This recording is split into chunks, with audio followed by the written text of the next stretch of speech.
Om Swastiastu. Perkenalkan, nama saya Niputu Asmaraningsih, saya guru di SMP Negeri 1 Tabanan.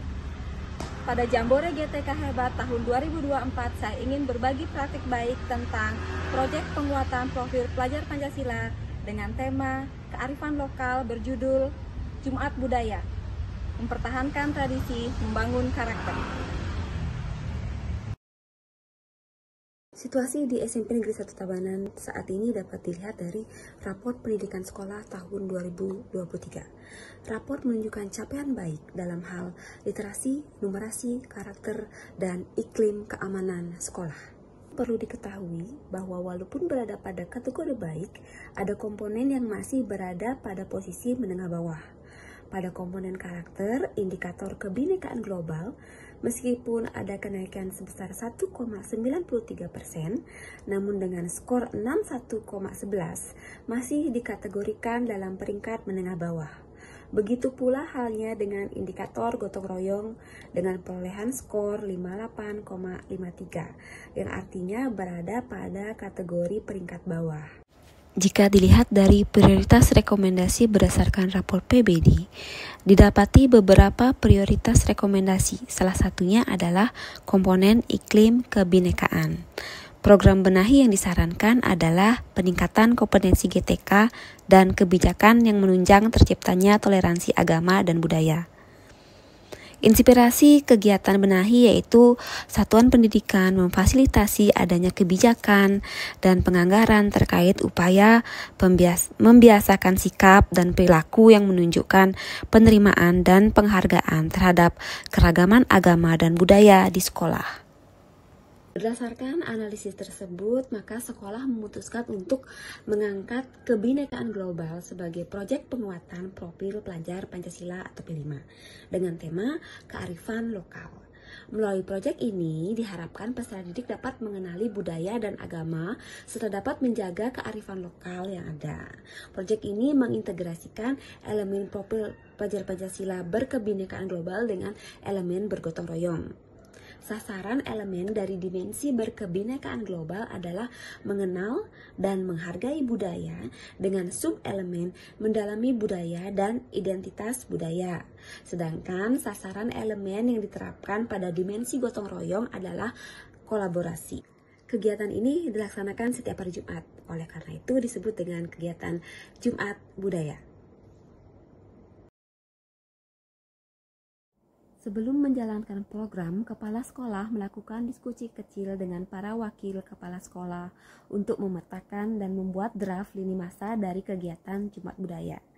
Selanjutnya, dengan bantuan OSIS, sekolah mencari tahu hal-hal yang ingin diketahui atau dipelajari peserta didik melalui kegiatan ini melalui pengisian Google Form. Melalui Google Form diperoleh beberapa kegiatan yaitu meja jahitan, matembang Bali, dan permainan tradisional. Tahap selanjutnya adalah menyiapkan koordinator proyek Jumat Budaya di SMP Negeri 1 Tabanan.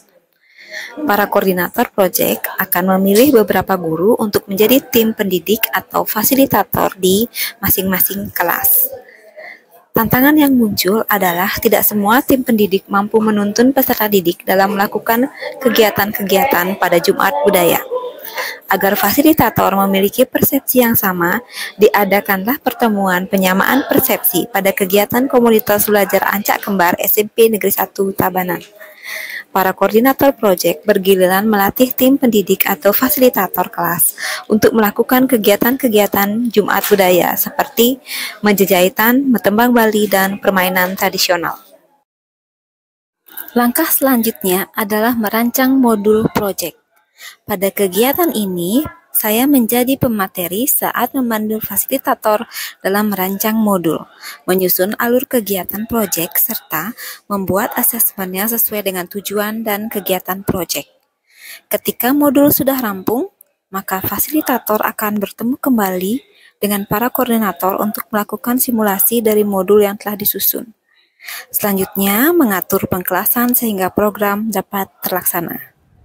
Kegiatan proyek dilaksanakan secara khusus yaitu pada setiap hari Jumat pada jam pertama dan kedua mulai pukul 7.30 sampai dengan pukul 8.40 dengan total 18 jam pelajaran. Setelah dilakukan pemetaan, masing-masing kegiatan memperoleh alokasi 3 kali pertemuan. Setiap pertemuan akan melalui 3 tahapan, yaitu tahap inspiring, tahap creating, dan tahap dedicating. Alur kegiatan untuk kegiatan menjejahitan. Kegiatan menjejahitan pada pertemuan pertama mengambil tema membuat canang isah.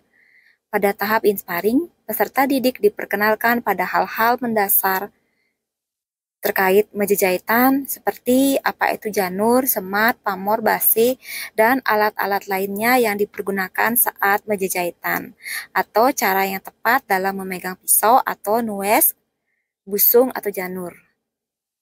Selanjutnya, murid membuka tautan video reels di Instagram tentang cara membuat canang iseh.